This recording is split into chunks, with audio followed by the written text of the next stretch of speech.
Bonjour, aujourd'hui on se penche sur les infos qu'on a pour le quintet de ce jeudi 3 juillet. C'est à Paris-Longchamp, le prix de la Garden Party. Oui, une course de plat, 1600 mètres, pour les 3 ans uniquement. Exactement. Et on a un article de prono là, assez détaillé. L'idée c'est d'en tirer le maximum pour comprendre qui sont les chevaux à suivre et quels sont les enjeux. Tout à fait.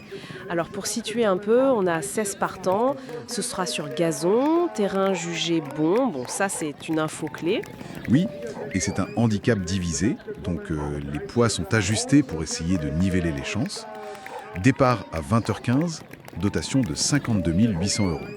Un joli défi pour ces jeunes chevaux.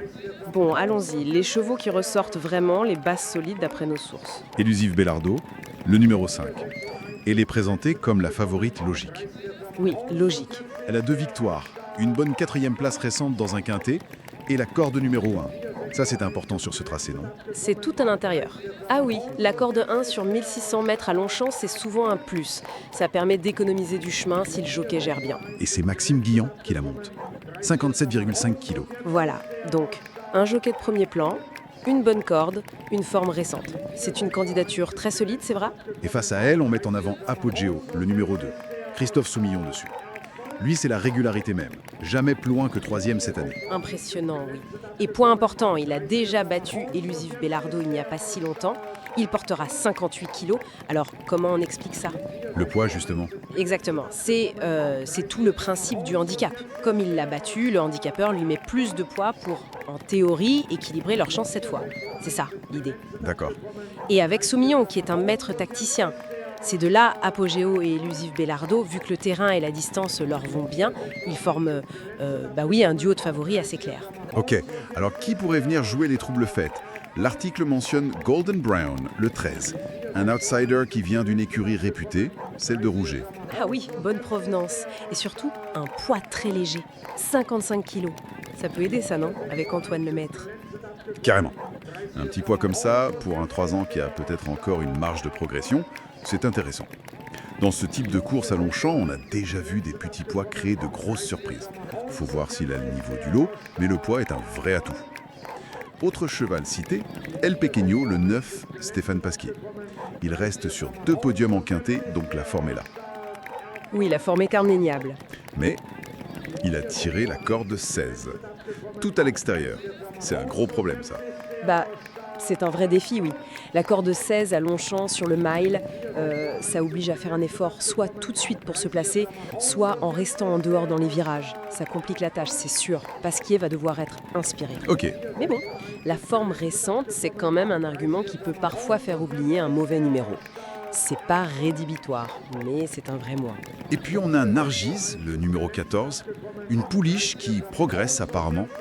2 podiums récents, mais elle cherche encore à gagner sa course. Oui, elle tourne autour du pot, comme on dit. Et l'atout, c'est Christian Desmureaux, le jockey leader actuel. Ah, ça c'est pas négligeable.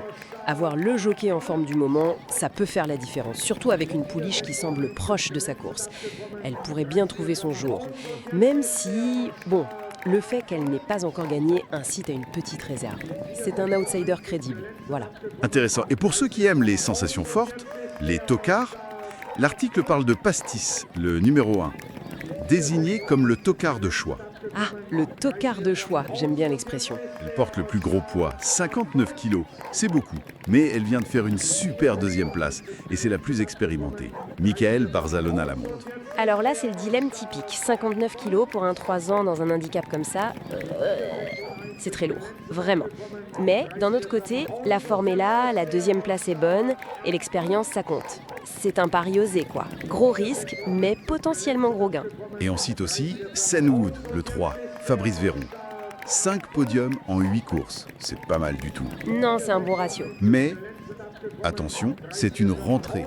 Il n'a pas couru depuis mars. Voilà, la rentrée, c'est toujours le point d'interrogation. Est-ce qu'il sera prêt d'emblée? Est-ce qu'il aura le rythme face à des chevaux qui sont en pleine compétition?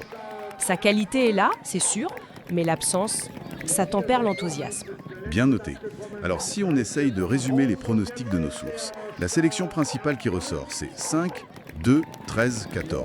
Ça semble cohérent avec ce qu'on a dit, les 2 bases et 2 outsiders intéressants. Voilà, et pour des jeux un peu plus larges. On mentionne aussi le 1, Pastis, le 3, Senwood, et aussi le 8, Kraskov, et le 10, Laceba. Mais juste cité comme ça. Ok, des possibilités supplémentaires. Et la stratégie qui est suggérée, c'est de se concentrer sur les petits numéros de cordes, le 1, 2, 3, 5, et de partir sur une base de couplet assez logique, Os5 et le 2. Oui, ça reflète bien le fait que la course est jugée ouverte.